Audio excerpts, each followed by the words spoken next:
नमस्कार दोस्तों, आप सभी का फिर से स्वागत करता हूं सुखदीप की आवाज़ में। दोस्तों, कहानी को पूरा सुने और आप इस चैनल पर नए हैं तो चैनल को जल्दी से सब्सक्राइब करें। चलिए कहानी को शुरू करते हैं। मेरा नाम सीमा है। रात का समय हो रहा था। मैं इस समय अस्पताल में अपनी नाइट ड्यूटी पर थी। दरअसल हमारा यह हॉस्पिटल बहुत बड़ा था, जो कि शहर का सबसे महंगा और जाना माना हॉस्पिटल माना जाता है। हमारे इस अस्पताल में हर तरह के रोगों का इलाज किया जाता था और मैं इस अस्पताल में पिछले 5 सालों से डॉक्टर थी।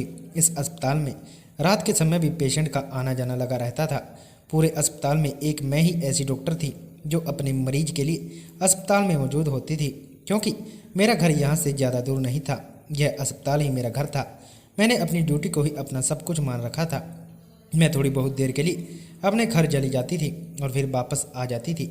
अब जब मैं थोड़ी देर के लिए अपने घर अपने बच्चों को देखने के लिए गई तो वहाँ से आने के बाद मैंने देखा कि अस्पताल के इमरजेंसी वार्ड के आगे एक बूढ़ी औरत बेंच पर बैठी हुई है और बस रोए चली जा रही थी। हाँ, लेकिन रोने में उसकी चीख पुकार की आवाज़ तो नहीं निकल रही थी। शायद उसके सिसकियाँ थी जो मुझे उसकी तरफ खींच रही थी। आने जाने वाले लोग भी उनकी तरफ देखकर आगे बढ़ रहे थे, क्योंकि लोग उन्हें हैरानी से देख रहे थे। बल्कि कुछ लोग तो दबे दबे शब्दों में उनके बारे में अजीब अजीब तरह की बातें भी कर रहे थे। मैंने अपने दिल में सोचा, ना कि जाने इस औरत को क्या प्रॉब्लम हो सकती है। आखिर ऐसी क्या बात है जो बेचारी इतनी बुरी तरह से रो रही है। हालांकि अस्पताल में लोग पहले भी बैठकर रोते हैं, मगर उनके रोने का अंदाज तो बहुत ही अलग था। वो रो रही थी और धीरे धीरे अपना सर भी पीट रही थी। ऐसा लग रहा था जैसे उनको बहुत पछतावा हो। इस तरह की हरकतें कर रहा हो तो जाहिर सी बात है लोग आखिर क्या बात है, लेकिन हर कोई हर किसी की तरफ नहीं बढ़ता, क्योंकि डॉक्टर भी अस्पताल में एक इंचार्ज की हैसियत रखते हैं। इसलिए मुझे लगा कि मुझे ही इनसे पूछना चाहिए कि आखिर बात क्या है। मैं आगे बढ़ी और मैंने उनसे कहा कि आंटी जी, आपको क्या हुआ है? आप यहाँ पर क्यों बैठी हो? क्या आपका कोई पेशेंट इमरजेंसी वार्ड में है? तो उन्होंने रोते हुए सर उठाया और कप कपाती हुई आवाज़ में कहने लगी कि नहीं बेटा, मेरा पेशेंट तो वेंटिलेटर पर है। मैं यहाँ पर बैठी अपनी किस्मत को रो रही हूँ। मैंने कहा कि आपको परेशान होने की ज़रूरत नहीं है, आपके पेशेंट का इलाज चल रहा होगा। क्या हुआ है आपके पेशेंट को और पेशेंट ने आपका क्या रिश्ता है? तो उन्होंने बताया कि पेशेंट मेरा बेटा है, मेरा इकलौता बेटा, जिसे मैं बहुत प्यार करती हूँ। वह ज़िंदगी और मौत के बीच झूल रहा है। मैं चाहती हूँ कि मेरे बेटे की ज़िंदगी बच जाए। मैंने कहा, आप फिक्र मत करो, आपके बेटे की ज़िंदगी जरूर बच जाएगी। वह कहने लगी कि नहीं, मेरा बेटा नहीं बचेगा। अब सब कुछ खराब हो जाएगा, अब तो सब बर्बाद हो जाएगा। मैं दुनिया की वह माँ हूँ जिसने अपनी औलाद को इस दुनिया से भेजने का इंतजाम किया है। मैं उनकी बातें सुनकर हैरान रह गई कि औरत अपने बेटे के लिए इतनी परेशान थी तो यह किस तरह की बातें कर रही थी। क्या इसे अपने बेटे की फिक्र थी या फिर यह कुछ और कहने की कोशिश कर रही थी? मैं उनके बराबर में बैठ गई। मैंने उनको खामोश करवाया और उनसे पूछा कि अब आप मुझे बताइए कि क्या बात है। जब उन्होंने मुझे बताया कि बात क्या है तो उनकी बात सुनकर तो मेरे कदमों तले से ज़मीन निकल गई थी। उनकी बात सुनकर मुझे इंटरेक्ट बटा की और फिर मैं तब तक उनके पास से नहीं हिली जब तक मैंने उनकी पूरी कहानी नहीं सुनी। मेरे भी होश उड़ चुके थे, यहाँ तक कि मुझे अपने कानों पर विश्वास नहीं हो रहा था। तो अब मैं आप लोगों को इस आंटी की कहानी सुनाती हूँ जो इन्होंने मुझे बताई थी। दरअसल उस समय मैं बिल्कुल फ्री थी, इसलिए उनका दुख कम करने के लिए और उनकी कहानी सुनने के लिए उनके पास बैठ गई थी। शुरुआत में उन्होंने मुझसे यही कहा था कि मैं अपने बेटे के लिए बहुत बुरी करने वाली थी। माँ, मैंने बहुत बुरा कर दिया, मगर मेरी ऐसी बात का यकीन कीजिए कि मैंने यह सब कुछ जानबूझकर नहीं किया।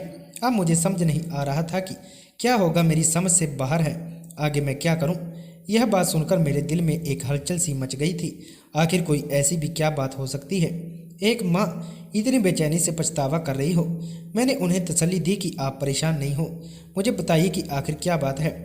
मैं यकीनन आपकी मदद करने की कोशिश करूंगी। यह कहकर मैंने उन्हें हौसला दिया था ताकि वह मुझे अपनी बात पर पूरी तरह से बता सके। जब उन्होंने अपनी पूरी कहानी मुझे बतानी शुरू की तो उनकी बात सुनकर मेरी हैरानी से बढ़ गई। उन्होंने मुझे जो कुछ भी बताया उस सब ने एक लम्हे के लिए मुझे शॉक कर दिया था, जबकि मैं खामोश और एक गहरी सोच में चली गई थी। जब उनकी हालत और परेशानी ने मुझे सोचने पर मजबूर कर दिया था तो मैंने उनके बारे में कुछ और ज़्यादा कोशिश की। उन्होंने बताया कि मेरी शादी गांव में हुई थी। हालांकि मैं खुद भी गांव की रहने वाली थी। हमारे गांव की लड़कियों की शादियां गांव में ही होती थी। लड़कियों को दूसरे गांव में नहीं ब्याहा जाता और ना ही उनकी शादी शहर में की जा सकती। जब मैं कुंवारी थी तो मेरा रिश्ता एक ऐसे इंसान के घर से आया था जो ना तो मुझे खुश रख सकता था और ना ही मेरी ख्वाहिशों को पूरी कर सकता था।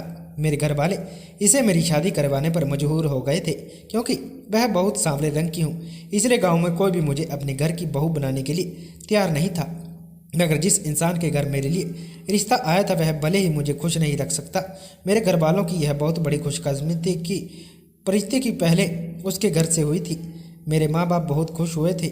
हाँ कि मैं शादी के लिए तैयार नहीं थी क्योंकि मैं उस इंसान के बारे में बहुत अच्छे से जानती थी। वो गांव का नंबर 1 हरामखोर इंसान था जो ना तो कोई काम करता था और ना ही किसी की इज्जत करना जानता था। मेरे घर वालों का कहना था कि अगर वह मुझसे शादी करना चाहता है तो तुझे खुश रखने के लिए खुद को बदल देगा।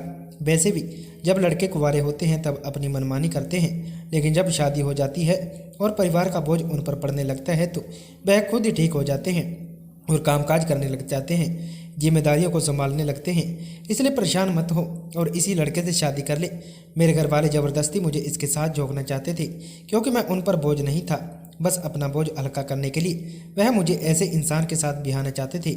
मैं तो लड़की थी, अपने बड़ों के आगे कुछ नहीं बोल सकती थी, इसलिए खामोश रही क्योंकि हमारे गांव में रिवाज था कुंवारी लड़की अपने बड़ों के आगे अपनी कोई ख्वाहिश की भी जाहिर नहीं कर सकती। फिलहाल मेरी उसके साथ शादी हो गई, मगर वह तो शादी के बाद भी नहीं सुधरा था। वह बिल्कुल वैसा का वैसा ही था। उससे ज़्यादा खराब तो उसकी माँ थी जिसने सारी ज़िंदगी मेरा जीना दुश्वार कर दिया था, जो मुझसे घर के सारे काम करवाती थी, मुझे घर से बाहर नहीं निकलने देती थी, हमेशा अपनी बड़ी बड़ी नज़रें मुझ पर टिकाए रखती थी। अपनी सास से मैं बहुत डरती थी। औरत गांव की हो या शहर की हो, अगर उसके मन में अपना घर बसाने की लगन है तो वह अपने पति की क्या बल्कि पूरे ससुराल की बातें खामोशी से सुनती है। मैं भी ऐसा ही किया करती थी। धीरे धीरे मेरी शादी को 2 साल गुजर गए तो मेरे सर से मेरी सांस का बोझ सो हल्का हो गया, जो अब बीमार रहने लगी और फिर एक दिन उनकी मौत भी हो गई थी। मेरे पति के 2 भाई थे और दोनों ही अपने परिवारों के साथ अलग अलग रहते थे। बहनें भी थी, उनकी भी शादियां हो चुकी थी, इसलिए अब मैं उस घर में अकेली रह गई थी। मेरा पति शराब पीता और मुझे मारता पीटता था। हम लोग गरीब थे, वह कभी कभी खेतों में काम कर लिया करता था, सिर्फ इतना ही काम करता था जिससे उसकी शराब आने का बंदोबस्त हो सके। हाँ, इतना जरूर था कि उन पैसों से वह थोड़े से पैसे मुझे भी कभी कभार दे दिया करता था। उन पैसों से मैं अपना और इस घर का गुजारा किया करती थी। थोड़े से पैसों में गुजारा करना इतनी महंगाई के दौर में बड़ा मुश्किल काम था, लेकिन फिर भी मैंने कभी किसी से शिकायत नहीं की।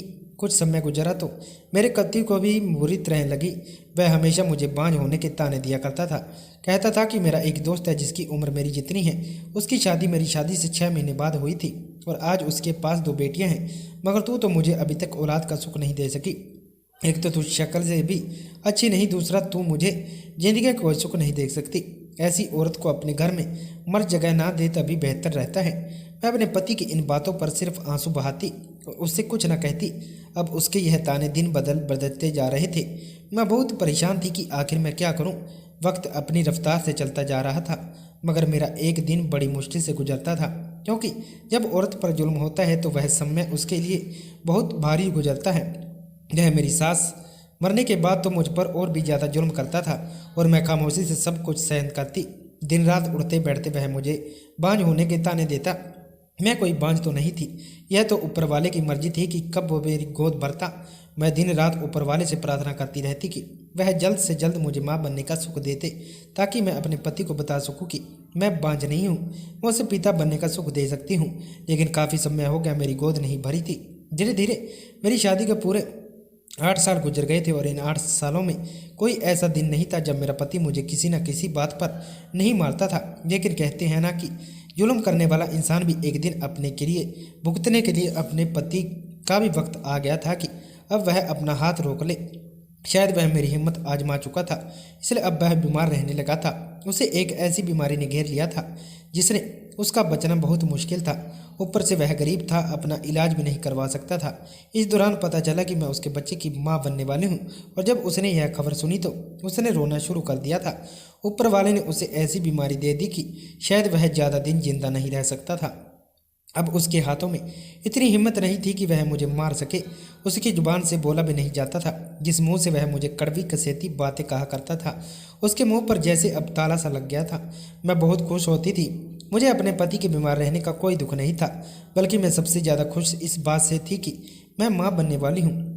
और जब मेरे 9 महीने पूरे हुए तो मैंने एक बेटे को जन्म दिया था। बेटे की खबर सुनकर मेरे पति के शरीर में थोड़ी ताकत आई थी।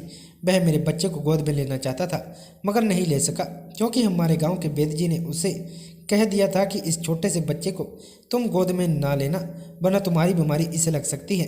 बल्कि तुम्हें तो सब लोगों से बचकर रहना चाहिए, क्योंकि तुम्हारी बीमारी बहुत खतरनाक है। इस बात को सुनकर उसकी आंखों में आंसू आ गए थे। जिस बच्चे के लिए वह सारी जिंदगी मुझे बांझ समझता रहा, मुझे ताने देता रहा, आज उस बच्चे को वह खुद गोद में नहीं ले सकता। उसके सारे जुर्मों की हदें पार हो गई थी और अब वह कुछ भी करने के काबिल नहीं रहा था। अब जब से मेरी गोद में मेरा बेटा आया तो मैंने उसका ख्याल रखना शुरू कर दिया था। मैं अपने आप को उसके साथ बिजी रहती थी। मुझे देखकर मेरा पति बिस्तर पर पड़े पड़े बहुत खुश होता रहता। और फिर एक वक्त ऐसा भी आया कि वह इस दुनिया को छोड़कर चला गया। अब मैं और मेरा बेटा इस घर में अकेले रह गए थे। मैं अपने बेटे की परवरिश में किसी चीज़ की कमी नहीं छोड़ना चाहती थी। भले ही मैं शक्ल से सांभली थी, बदसूरत भी थी, मगर मेरे पति की शक्ल अच्छी थी। उसके बेटे के उसके जैसे ही शक्ल पाई थी, लेकिन मैं चाहती थी कि मेरे बेटे के गुण अपने पिता जैसे ना हों। मैंने उसका नाम बड़े प्यार से दीपक रखा था और मैं उसे बहुत प्यार करती थी। मैंने सोच लिया था कि मैं दीपक को उसके पिता जैसा नहीं बनने दूंगी, उसे अच्छे संस्कार दूंगी, उसे मेहनत करना सिखाऊंगी। खातिर लोगों के घरों में काम करना शुरू कर दिया था, क्योंकि मेरे पास जितनी भी जमा पूंजी थी वह सब खत्म कर चुकी थी। अब मैं अकेली रह गई थी और इस घर में कोई कमाने वाला नहीं था। अपने बेटे के भविष्य के बारे में सोचते हुए मैंने लोगों के घरों में काम करना शुरू कर दिया था। वहाँ के मुझे जितने पैसे मिलते मैं उन पैसों से अपना और अपने बेटे का इलाज करवाती भेजूंगी। उसे अच्छा और मेहनती इंसान बनाऊंगी जो आने वाले समय में अपनी बूढ़ी माँ का सहारा बनेगा। मैंने इसी तरह लोगों के घरों में काम करके बहुत मेहनत की। मैं अपने गांव के सरपंच जी की हवेली में भी काम करती थी और उनके घर की काफ़ी पुरानी नौकरानी बन गई थी। उस समय मेरा बेटा 7 साल का हो गया था। जब से मेरा बेटा 5 साल का हुआ था तभी से मुझे उसके भविष्य की फिक्र रहने लगी थी। मैंने उसे अपने गाँव के ही एक सरकारी स्कूल में एडमिशन दिलवा दिया था, मगर मैं अपने गांव में उसे सरकारी स्कूल में नहीं पढ़ाना चाहती थी। मैंने पहले ही सोचा हुआ था कि मैं उसे शहर भेजूंगी। बड़ी हिम्मत करके मैंने यह बात सरपंच जी से कही और उनसे अपने बेटे की शिक्षा के लिए कुछ पैसे मांगे। उन्होंने मुझे इनकार नहीं किया। वह यह बात अच्छी तरह से जानते थे कि मैं अपने बेटे की परवरिश अकेले कर रही हूँ और अब अगर मैं उससे शिक्षा दिलवाना चाहता हूँ तो यह कोई बुरी बात नहीं है। इसलिए उन्होंने मेरे बेटे का एडमिशन शहर के प्राइवेट स्कूल में करवा दिया और वह भी खुद उसका खर्चा उठा रहे थे। मगर अब मैं बीमार रहने लगी थी, लोगों के घरों में ज़्यादा काम नहीं कर सकती थी। मैं एक शरीफ औरत थी, गांव के सारे ही लोग मेरी बहुत इज्जत करते थे। मैं एक ऐसे इंसान की पत्नी थी जिसे गांव में सब लोग जानते थे। गांव वाले यह बात भी बहुत अच्छे तरीके से जानते थे कि उस इंसान के साथ मैंने ज़िंदगी बड़ी मुश्किल से गुजारी है, मगर मैंने कभी अपनी जुबान से उफ तक नहीं किया। वो लोग मेरी हिम्मत की दाद दिया करते थे। यही वजह थी कि गांव वालों को मुझ पर बहुत तरस आता था। अब मैं ज़्यादा कामकाज करने के लायक नहीं रही थी। वैसे तो मेरी ज़्यादा उम्र नहीं हुई थी, मगर हालात और ज़िंदगी ने मुझे इतना थका दिया था और इतना परेशान कर दिया था कि मैं अपनी उम्र से ज़्यादा बड़ी लगने लगी थी।